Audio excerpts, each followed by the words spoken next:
साथियों नमस्कार, स्वागत है आपका गुरुजी ज्ञान क्लासेस फॉर यू में। साथियों आज हम क्वेश्चन जानते हैं ज़्यादा दर्शन शास्त्र से relative question, most important question आपके लिए एग्जाम के लिए। तो चलो शुरुआत करते हैं। वन लाइनर क्वेश्चन है ये। पहला है, दर्शन विज्ञानों का विज्ञान है, यह कथन किसका है? साथियों किसने बोला कि दर्शन विज्ञानों का विज्ञान है?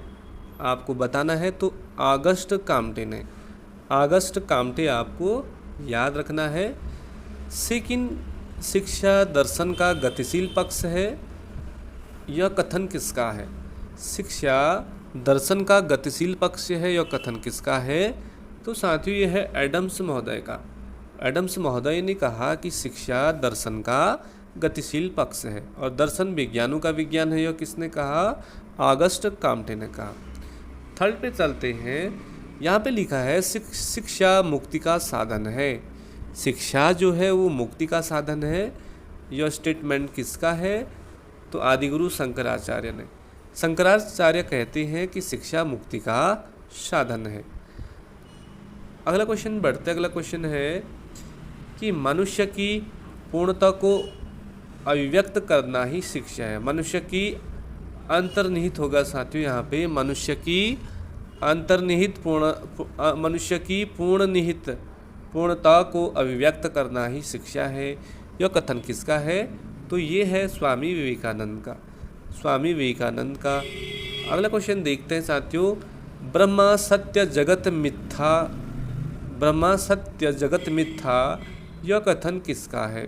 ब्रह्मा सत्य जगत मिथ्या, यह कथन किसने दिया? तो साथियों ये भी शंकराचार्य जी ने दिया। शंकराचार्य आपको याद रखना है। अगला क्वेश्चन देखें हम। दर्शन के दो पक्ष हैं। कौन कौन से पक्ष हैं दर्शन के? दो।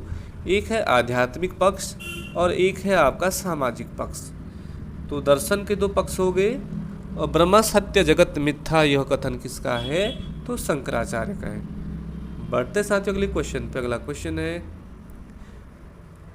प्रकृतिवाद का शिक्षा में मुख्य योगदान क्या है? प्रकृतिवाद का शिक्षा में मुख्य योगदान क्या है? तो बाल केंद्रित शिक्षा। बाल केंद्रित शिक्षा की बात करता है प्रकृतिवाद। अगला क्वेश्चन है साथियों, अगला पॉइंट है कि आदर्शवाद के अनुसार अंतिम सत्य क्या है? तो आदर्शवादी क्या बोलते थे? प्लेटो, जो प्लेटो था साथियों ये आदर्शवादी थे। और ये क्या कहिए, इनके अनुसार अंतिम सत्य क्या था? ईश्वर की सत्ता। ईश्वर की सत्ता आदर्शवादियों के अनुसार अंतिम सत्य था। अगला देखें हम नेक्स्ट पॉइंट कि कौन सा वाद ईश्वर के अस्तित्व को नकारता है या नहीं मानता है? कौन सा ऐसा वाद है जो ईश्वर के अस्तित्व को नकारता है, ईश्वर पे विश्वास नहीं करता है? तो साथियों वो है यथार्थवाद। यथार्थवाद। अगला क्वेश्चन, अगला पॉइंट पे चलते हैं। अगला पॉइंट है साथियों यहाँ पे कि श्रेष्ठ मानव का विचार किसने दिया? श्रेष्ठ मानव का विचार किसने दिया? आपको चार ऑप्शन मिलेंगे, तो आपको सटीक आंसर बताना है श्री अरविंदो। तो अरविंदो ने ही श्रेष्ठ मानव का विचार दिया। अगला पॉइंट चलते हैं हम। विद्यालय सामाजिक प्रयोगशाला है, यह कथन किसका है? जो विद्यालय है वो सामाजिक प्रयोगशाला है, यह कथन किसने दिया? तो जॉन डीवी। जॉन डीवी आपको याद रखना है। अगला क्वेश्चन है साथियों कि विद्यालय का लघु रूप है।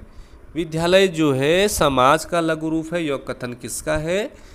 तो विद्यालय समाज का लघु रूप है, यह भी जॉन डीवी ने ही दिया। जॉन डीवी आपको याद रखना है। John Dewey. विद्यालय सामाजिक प्रयोगशाला है, यह कथन भी जॉन डीवी का है।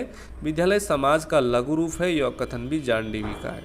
और श्रेष्ठ मानव का विचार किसने दिया? तो श्री अरविंदो ने दिया। साथियों मोस्ट क्वेश्चन इंपॉर्टेंट हमने आपको नोट कर रखे हैं। अगला देखें यहाँ पे, डेमोक्रेसी एंड एजुकेशन पुस्तक के लेखक कौन है? डेमोक्रेसी एंड एजुकेशन नामक पुस्तक के लेखक भी जॉन डीवी हैं। John Dewey.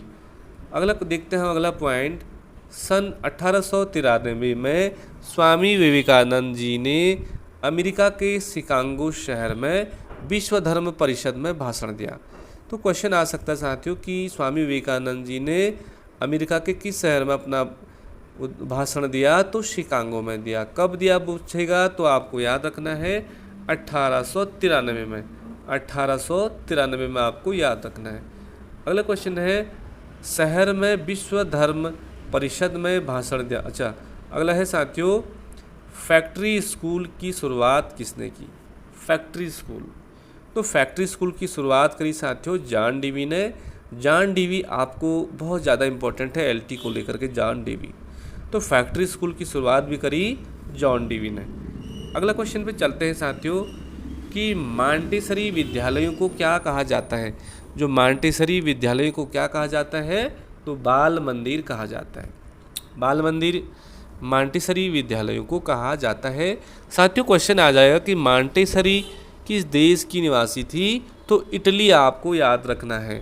मांटेसरी विद्यालयों को क्या कहा जाता है? तो बाल विद्या मंदिर कहा जाता है।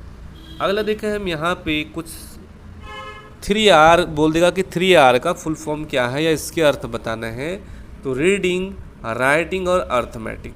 3R का जो शब्द निकल कर आएगा वर्ड रीडिंग, राइटिंग और अर्थमेटिक। कहीं पे पूछ सकता है साथियों कि 3H से क्या तात्पर्य है या 3H का इनमें से ये अर्थ है। तो हेड, हार्ट और हैंड हो जाएगा। हेड, हार्ट और हैंड हो जाएगा। और आज का आखिरी क्वेश्चन देखते हैं हम यहाँ पे पांडिचेरी का संत किसे कहा जाता है? तो पांडिचेरी का संत कहा जाता है साथियों अरविंद घोष को। अरविंद घोष को पांडिचेरी का संत कहा जाता है। आई होप आपको ये क्वेश्चन अच्छे लगे होंगे। लगभग 20 के आसपास ये क्वेश्चन है और आगामी एलटी के लिए बहुत ज़्यादा इंपॉर्टेंट है। तो साथियों मिलते हैं अगली वीडियो में, तब तक के लिए बाय बाय, जय हिंद, नमस्कार।